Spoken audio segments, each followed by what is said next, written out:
29th of May marks 1 year since the inauguration of the Bola Tinubu administration. It has come with loads of questions, and those, of course, who have questioned whether the government is taking Nigeria in the right direction.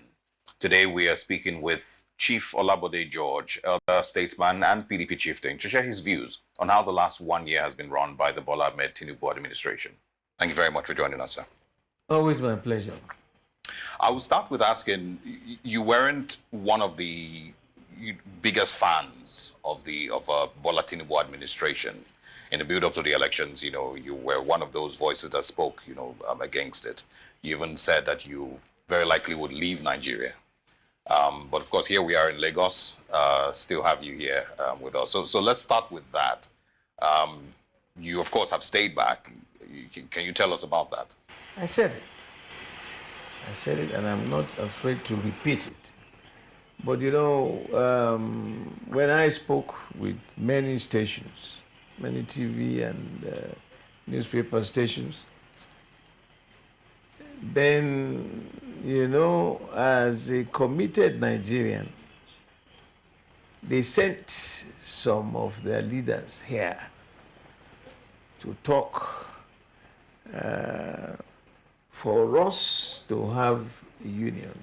We have a saying in my language that the more the merrier.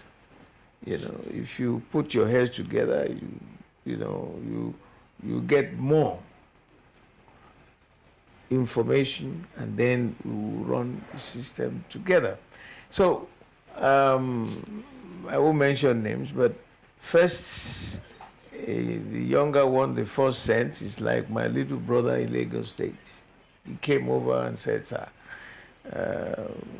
we knew we have offended you, and so we have come on behalf of our big boss to ask you that we are sorry." All right, let's move forward, and talk about 1 year after. You weren't necessarily excited about, his being president. Would you say that you've been proven right? I have looked at, the major indices, the economic indices in this country, will send any right-thinking fellow to the canvas. All is not well. People are hungry, and so people are angry. The most important job of any governance or government is to ensure security of lives and property. Yes. Can we say we are okay? Whether you are a rich man or a poor man, anywhere you are in this country, can you factually state that, yeah, I'm fine? Who is fine? So that is one major area that they need to focus on. Is it, policies that you expected from President Bola Tinubu that, of course, he has implemented have failed, with regards, of course, petrol subsidy removal, with the Naira policies, that have currently, of course, sent the economy. I'm talking about the Constitution. That's the centerpiece of all our activities. You could see within a year, on the very first day he made the announcement, he was making his broadcast, he said subsidy scrapped. Yes. Now, some have come. I'm not in that field. Some have come and they've told us that there was nothing like subsidy when Buhari was there. We don't know the truth. Look, I have been advising, it's not a matter of hatred or jealousy. I have served severally in this country at every level. Yes. What am I looking for now? If I cannot face you and tell you the truth, then I would not be happy with my conscience. Yeah. So what is the truth that you would say to him? I'm asking. Then some people said there was subsidy. Others said there was no subsidy. It just came subsidy or no subsidy. What are the facts behind this issue? The government owes it to explain to the people of this country. Because when you go out campaigning to people, politically. What you are telling them is, trust me, that I will manage the resources of your land for your benefit. Is that what is happening? I can talk to them now. This is like, although it's just 1 year, so they still have another year. So let us be factual. Let us be truthful to ourselves. All is not well. Apart from the security of lives and property, what about the economic indices? Who is fooling who? This country is on the precipice to collapse. Each time they will, the central bank governor will go and look for some dollar, borrow some dollar to show up. Simple, basic knowledge in economics. Too much money chasing too few goods, hyperinflation. Okay, what is the inflation rate now in Nigeria? Can you go to any bank? I want to do this project. You sweat like hell, writing, trying to convince them. Yes. And in the end, it doesn't get to you. The dollars allocated for that purpose in every bank is not met. You see, managing directors of banks now have become humongously wealthy. And I kept asking, what is it that they do inside the bank that will make them so wealthy? So now, I'm happy Mr. President quickly stopped this. The something payment, the 0.5. Cybersecurity levy, yes. Look, it's utter madness.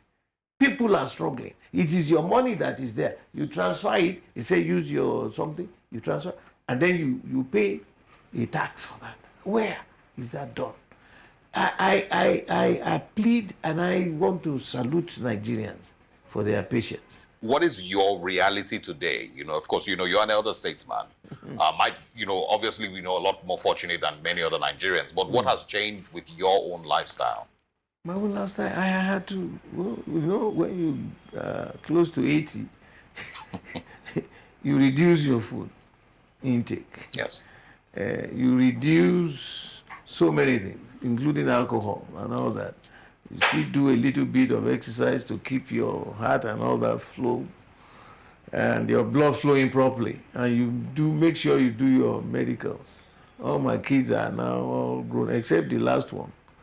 And so but would you be quiet and see things going in a wrong direction and you don't talk? We make a suggestion, and I will still repeat it today. Yes. That the president requires an economic team and advisors. They are not to be reported, because it will be a night meeting with these selected experts. Now look at everybody seated there. Apart from Soludo, there's no academia there. I can't see any. You bring in Dangote. These are practitioners. These are the people in the field of economic activities.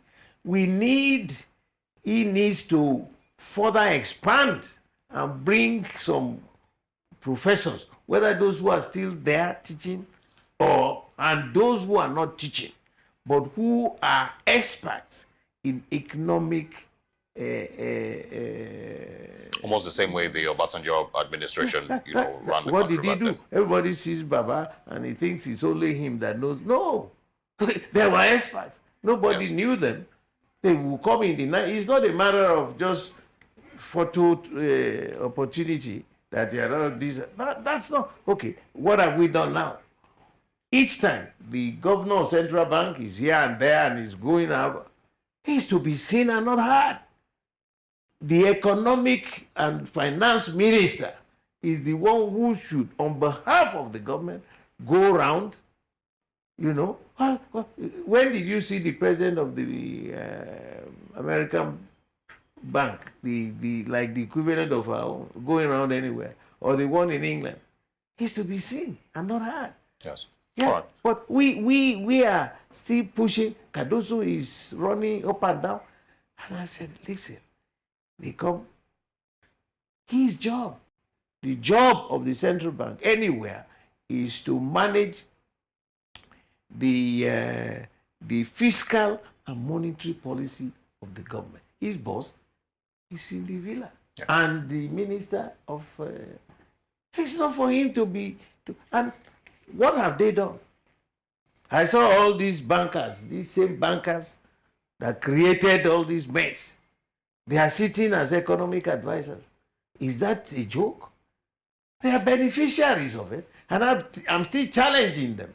The dollars allocated to their bank, how did they distribute it? How did they manage money meant for Nigerians who are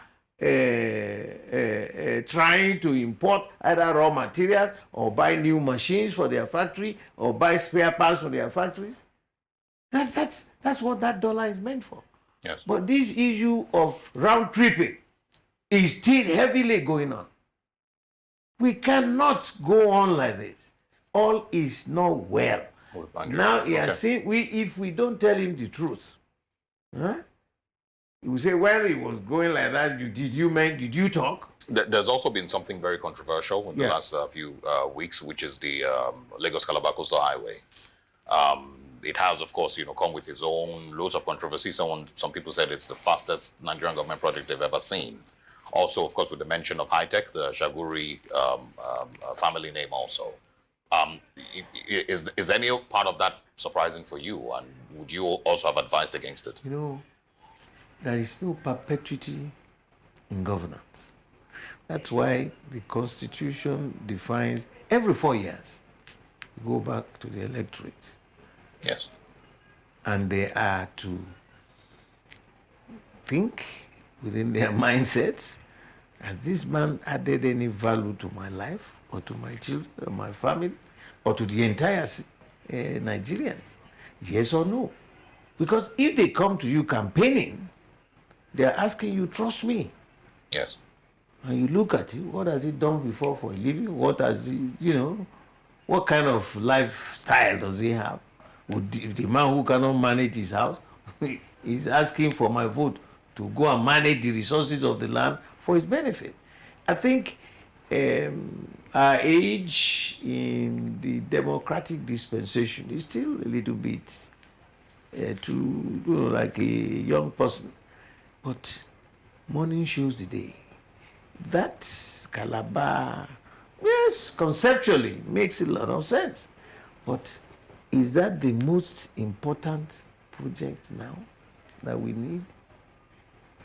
Hey, I feel sorry for a lot of people who are located this beach land for. It is painful when you listen to them. Are they going to compensate them?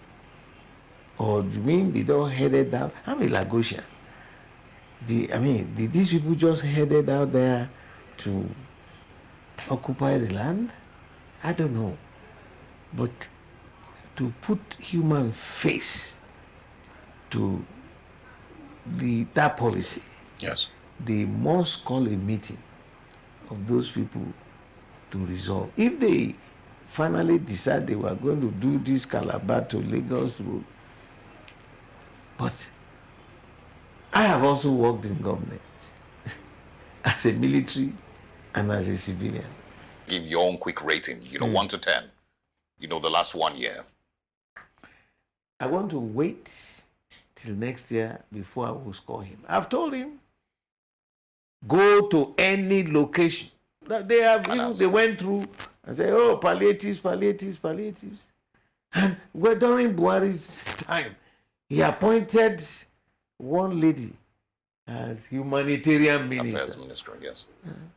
How was she distributing the money, cash, given to her? Where is the data in Nigeria? Who followed it up to say, okay, you collected all that money. Who are the beneficiaries of this? Nobody. We don't know them. So that is not the proper way to manage a massive nation like this. Now, suddenly, oh, palliatives, oh, give them money. It is not money. Too much money, chasing too few goods, hyperinflation. Okay, so we would hold on for the second Another year. year. By that time, it would have been well defined. Chief Bode George, once again, thank you very much for letting us into your home. And in a year's time, we're going to be back again to have a proper a proper verdict on on what Bola Tinubu administration has been like so far.